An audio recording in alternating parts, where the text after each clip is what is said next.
What do you get when you give absolute power to a hormonal teenager who thinks his own family members are toys to break?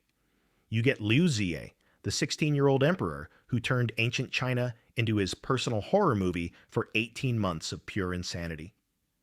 This kid didn't just kill his relatives, he weighed them like pigs, caged them like animals, and forced his own brother to commit suicide because daddy loved him more. And the most messed up part? He was just getting started when his own guards murdered him on New Year's Day. It definitely gets worse. Imagine being 15 years old and suddenly having the power to do literally anything you want. Most teens would probably blow the treasury on parties or build the world's biggest palace. Liu Ziye decided to turn his uncles into zoo animals.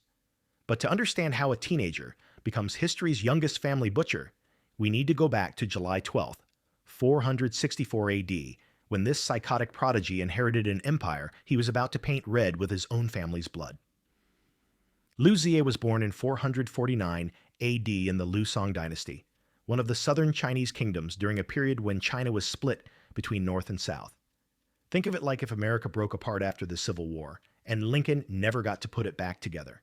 You'd have competing presidents, one in Washington, one in Richmond, both claiming to be the real America.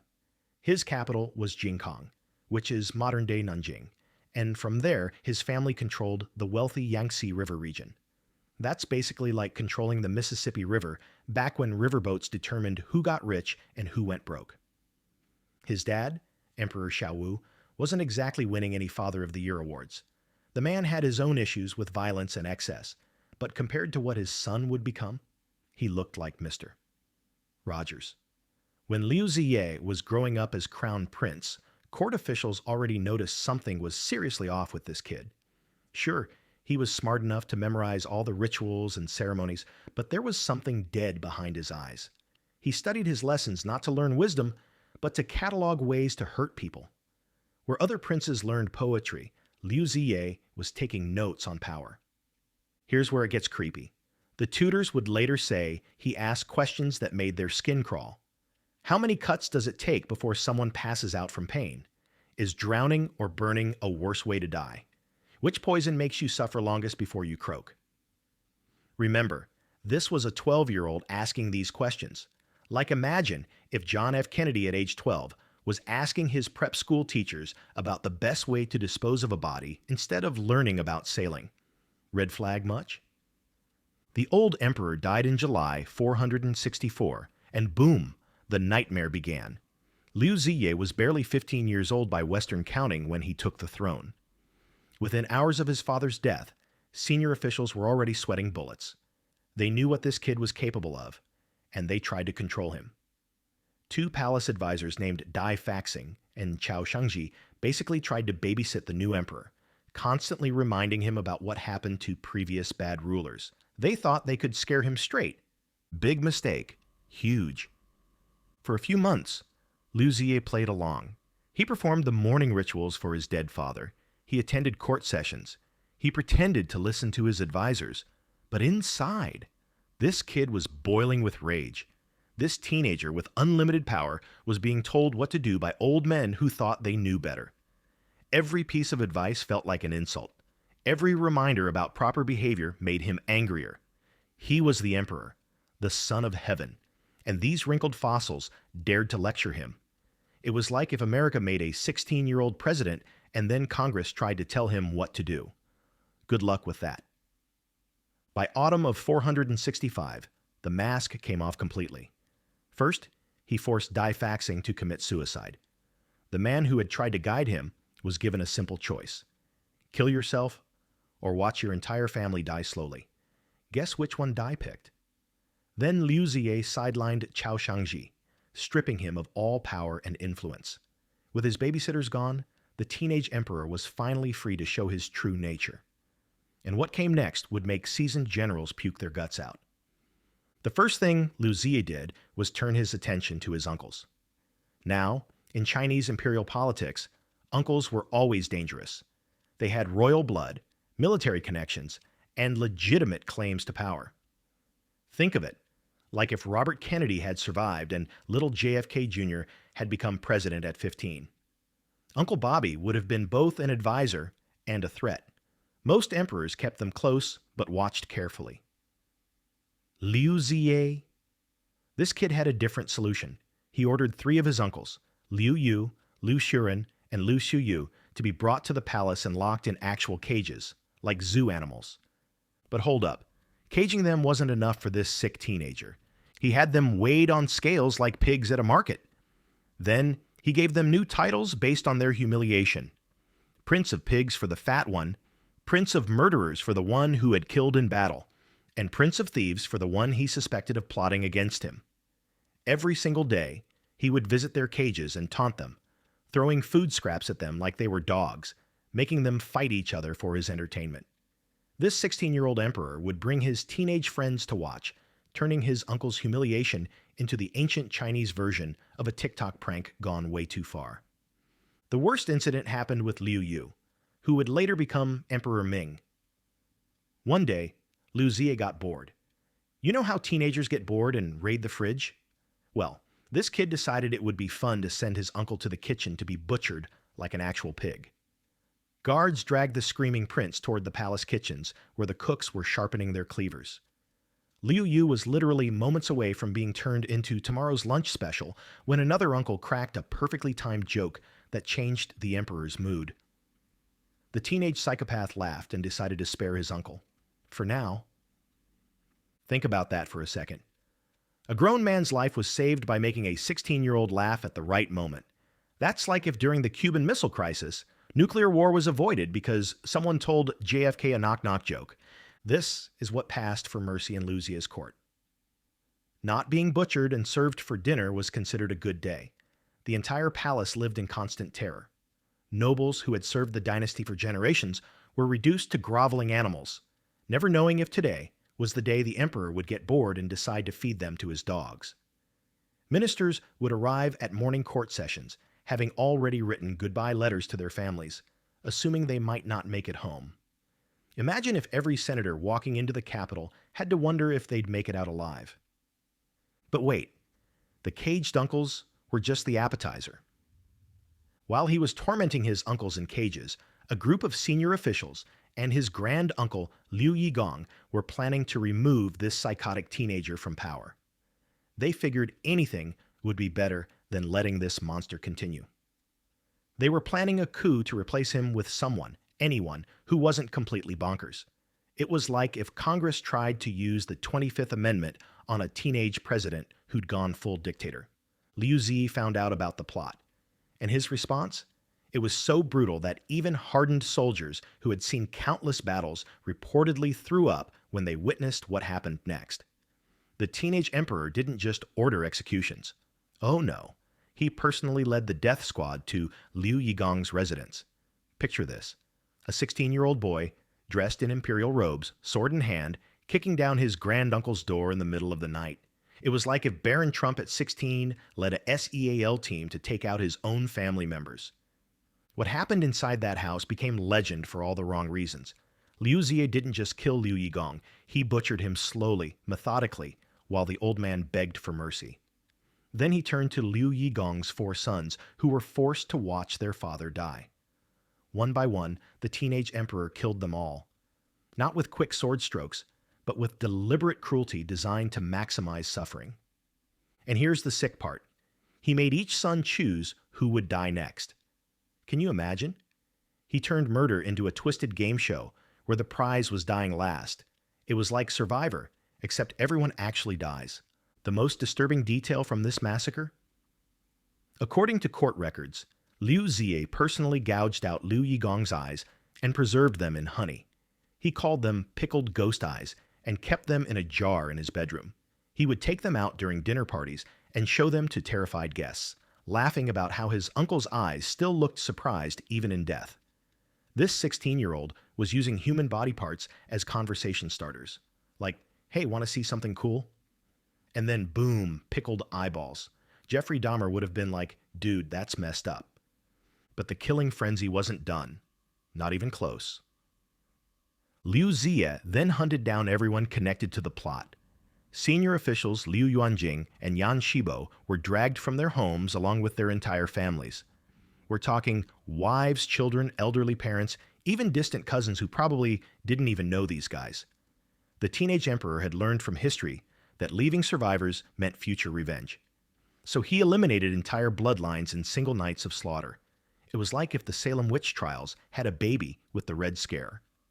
Except everyone actually died. The death toll from this one purge alone, hundreds of people. Bodies piled up in the palace courtyards because there wasn't time to bury them all. The stench of death hung over the capital for weeks. Birds of prey circled overhead, and wild dogs roamed the streets feeding on corpses that hadn't been collected yet. The capital city smelled like a slaughterhouse mixed with a garbage dump in July. This wasn't just murder. It was systematic extinction of anyone who might oppose a 16-year-old's absolute power. Now here's where the family drama gets personal. Liu Ziye had always hated his younger brother Liu Ziluan. Why? Because their father had once considered making Ziluan the crown prince instead. This year's old grudge had festered in Liu Ziye's mind like an infected wound. Now that Daddy was dead and he had absolute power? Payback time, baby. It was like if JFK Jr. held a grudge against Caroline Kennedy because Daddy liked her better, except with actual murder. Liu Ziye didn't just kill his brother quickly, though. First, he publicly humiliated him, stripping him of all titles and honors. Then he forced Liu Ziluan to write a confession admitting to crimes he never committed. Finally, the teenage emperor gave his brother a choice. Commit suicide now, or watch as every single person you've ever cared about dies slowly. Liu Ziluan drank the poison. He was 14 years old. Let that sink in. A 16-year-old forced his 14-year-old brother to kill himself over a grudge from when they were little kids. That's like forcing your freshman brother to off himself because mom liked his science project better in 3rd grade. But even that wasn't enough for Liu Ziye. His brother had been the son of Consort Yin, one of their father's favorites. So the emperor ordered every child Consort Yin had ever given birth to be killed. These were his own half-siblings, some of them still children. The palace guards reportedly had to get drunk to carry out these orders because even professional killers couldn't stomach murdering kids on the orders of another kid. It was like Lord of the Flies if the kids had an actual army. Now here's where things get really twisted. And I mean really twisted. While Liu Ziye was busy murdering his male relatives, he had very different plans for the female members of his family. His older sister, Princess Liu Chuyu, complained to him one day that it wasn't fair. He got to keep thousands of concubines in his harem, but as a woman, she could only have one husband. The teenage emperor's solution? He assigned her 30 handsome young men as her personal boy toys. This might sound progressive for ancient times, but it wasn't about equality. It was about corruption and control. Liu Ziye was using sex as another weapon to destroy traditional values and shock the court. He wanted everyone to know that in his palace, all the normal rules were dead. Morality was whatever he decided it was that day.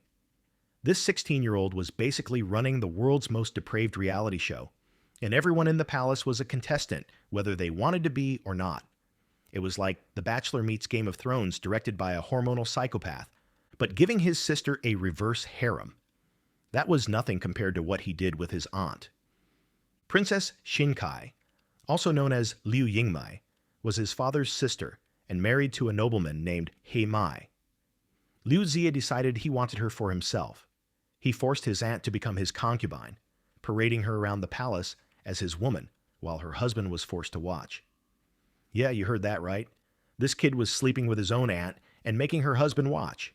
It's like something out of the worst episode of Jerry Springer ever, except with death sentences. He Mai, understandably, was disgusted and enraged. He tried to organize a plot to kill the emperor and restore some sanity to the empire. But someone snitched. The teenage emperor's response was typically psychotic. He Mai dragged to the palace square and executed in front of his wife, Liu Ziye's aunt, who was forced to watch her husband die for trying to save her from her nephew's bed. Can you even imagine? Your nephew kills your husband because your husband tried to stop your nephew from, well, you know. This is the kind of stuff that would make HBO executives say, too dark for television. The sexual depravity combined with the family murders created an atmosphere in the palace that can only be described as hell on earth. Ministers would arrive for morning meetings to find orgies happening in the throne room. Bloodstains from the latest executions would still be wet on the floors, while the emperor played with his aunt in front of everyone. The highest levels of Chinese government had become a horror show directed by a hormonal psychopath. It was like if the White House during the Clinton years was actually run by Caligula, except Caligula was still in high school. By late 465, Liu Ziye's paranoia had reached levels that would make McCarthy look trusting. He saw assassins everywhere. He couldn't sleep because he was convinced his murdered relatives were haunting him. He would wake up screaming about ghosts coming for revenge. His solution? More killing. Because obviously the problem was that he hadn't killed enough people yet. That's teenage logic for you. He created a special unit of guards whose only job was to watch other guards. Then he created another unit to watch those guards. The palace became a maze of spies watching spies. Everyone reporting on everyone else. It was like if J. Edgar Hoover's FBI and the CIA had a baby, and that baby was raised by Stalin. A servant could be executed for looking at the emperor wrong. A minister could die for coughing during a speech. The slightest sign of disagreement meant death, and not just for you, but for your entire family line. One particularly insane example: a court historian made the mistake of writing that the previous emperor, Liu Ziye's father, had been a capable ruler. The teenage emperor took this as an insult. If his father was capable, what did that make him? So he had the historian killed, along with everyone who had ever read that particular document. We're talking about dozens of people murdered because of a single complimentary sentence about a dead emperor. This 16-year-old's ego was so fragile that complimenting his dead dad was literally a death sentence.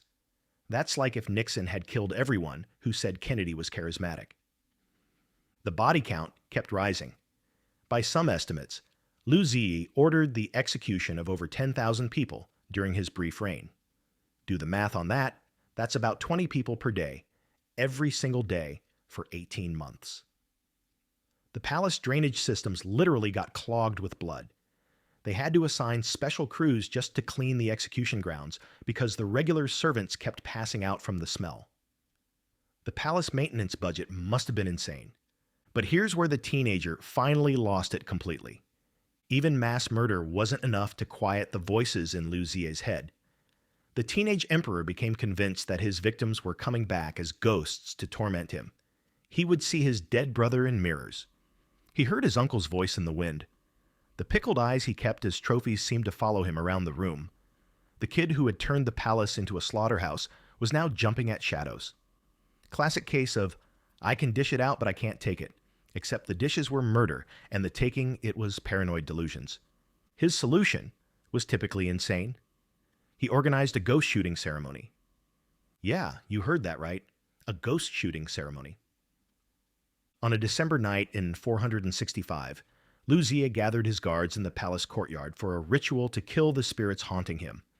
They shot arrows into the darkness, the emperor screaming at invisible enemies, commanding his men to aim at ghosts only he could see. The guards played along because what else could they do? Say, sorry boss, we don't see any ghosts, and become ghosts themselves. It was like watching someone play Call of Duty against opponents that don't exist, except everyone had to pretend they saw the enemies too. This ghost shooting ceremony would be Liu Ziye's last act of madness. While the emperor was distracted, shooting at spirits in the dark, a palace attendant named Shojiji had decided enough was enough. He gathered a group of conspirators who were all thinking the same thing. This monster had to die, and it had to be tonight. It was like the plot against Caesar, except Caesar was a psychotic teenager and everyone was on board with it. As Liu Ziye stood in the darkness, bow in hand, aiming at another ghost, Shojiji crept up behind him. The teenage emperor, who had butchered thousands, never saw it coming. The blade went in quick and deep. Liu Ziye tried to run, but there was nowhere to go. His own guards, the men he had trusted to protect him, stood back and watched as conspirators stabbed him again and again. Talk about karma coming to collect. The boy emperor, who had turned family murder into entertainment, died choking on his own blood, reaching out for help that would never come. He was 16 years old. His reign of terror had lasted exactly 18 months. As his body cooled on the palace stones, nobody cried. Nobody mourned. The most powerful teenager in Chinese history died alone and unmissed, his ghost joining the hundreds he had sent ahead of him. You know it's bad when your own death doesn't even get a sympathy card. Even Lincoln's assassin had supporters. This kid had nothing. Within days, Liu Yu, the uncle Liu Ziye, had almost sent to the kitchens to be butchered, was placed on the throne as Emperor Ming. Guess what one of his first acts was? He forced Liu Ziye's sister, Princess Chuyu, and his surviving brother to commit suicide for their roles in the previous regime. The cycle of family murder continued, because that's what absolute power does. It corrupts absolutely, whether you're 16 or 60. Meet the new boss, same as the old boss, except older. The Liu Song dynasty never recovered from Liu Ziye's 18-month murder spree. He had killed so many competent officials and generals that the government could barely function. The surviving nobility were so traumatized that many defected to rival kingdoms rather than serve another Liu emperor. Within 13 years of Liu Ziye's death, the entire dynasty collapsed. A teenager's temper tantrum had destroyed a 200-year-old empire. That's like if a high school student council president somehow managed to destroy the entire American government. Except, this actually happened. But here's the really messed up part. Liu Ziye wasn't even the worst teenage emperor in his own dynasty. A few years later, another Liu teenager named Liu Yu, different guy, same name, would take the throne at age 10 and reportedly murder people every single day because he got depressed if he didn't kill someone before lunch. The Liu Song dynasty really knew how to raise some quality kids. It's like they had a factory for producing psychotic child rulers. Looking back, Liu Ziye's story reads like a warning label about what happens when you give ultimate power to someone whose brain isn't even fully developed yet. Modern science tells us teenage brains are wired for impulsiveness and risk-taking. Now imagine that same impulsive teenage brain with the power to kill anyone who annoys them. The result was 18 months of hell that turned an empire into a cemetery. It's basically what would happen if you gave a Call of Duty player actual control over the military. Today, we look at stories like this and wonder how it could happen. How could an entire empire let a psychotic teenager murder thousands of people? The answer is simple. Absolute power in the wrong hands is absolute catastrophe. Liu Ziye proved that age doesn't matter when it comes to evil. A 16-year-old with unlimited authority can create just as much horror as any adult tyrant in history. Evil doesn't check your ID. Thank God the Founding Fathers put age requirements in the Constitution. Can you imagine if they hadn't? The ghost shooting ceremony where Liu Ziye died has become legendary in Chinese history. Some say the ghosts he was shooting at were real, that his victims really did come back for revenge. Others say the only ghosts were in his own mind, the guilt and paranoia finally consuming the boy who had consumed so many others. Either way, justice came for him in the dark, delivered by the very people he trusted to protect him. You know what they say about karma. It might take its time, but it always shows up for the party. So next time you think teenagers today are bad with their mood swings and rebellion, just remember Liu Ziye. At least your teenage neighbor can't have you executed for playing music too loud. At least your 16-year-old cousin can't feed you to wild animals because you forgot their birthday. We might complain about teens today, but at least we don't give them armies and the power of life and death over millions of people. The worst thing a modern teenager can do is wreck your car or max out your credit card. Liu Ziye wrecked an empire and maxed out the murder count. Liu Ziye remains one of history's youngest mass murderers, a child who turned family bonds into death sentences and transformed the Chinese imperial palace into a torture chamber. His name lives on not as a warning about teenage emperors, since we don't have those anymore, thank God, but as proof that evil has no age limit. Sometimes the monster under the bed is just a kid with too much power and not enough conscience. Sometimes the boogeyman is literally still going through puberty. If you want to hear about more psychotic rulers who make your worst boss look like a saint, hit that subscribe button and let me know in the comments which historical monster you want to learn about next. Trust me, human history is full of them, and some make Liu Ziye look almost normal by comparison.